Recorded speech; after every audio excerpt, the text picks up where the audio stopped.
এখন বাতিলেরা এই জিনিসটাকে ইস্যু করেছে, মানুষের কানে কানে পৌঁছে দাও আশরাফ সিদ্দিকী ভণ্ড, মানুষের কর্ণকুহরে পৌঁছে দাও আশরাফ সিদ্দিকী আমাদেরকে গাল পারে, তবলিগকে কাফির কয়, চরমনাইকে কাফির কয়, কওমিকে কাফির কয়, হেফাজতকে কাফির কয়, জামাতিকে কাফির কয়। আল্লাহর কসম করে বলি, আল্লাহর কসম করে বলি, আজও পর্যন্ত আশরাফ সিদ্দিকী একটা জায়গাতে কাউকে কাফির ফতোয়া দেয় নাই।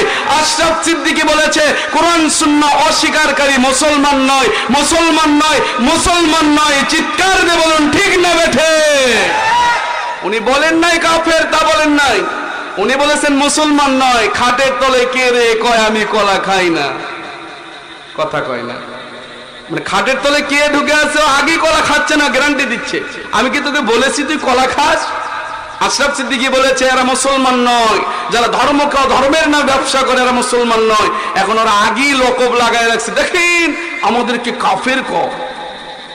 চিন্তা করতে পারেন বাবা, চিন্তা করেন।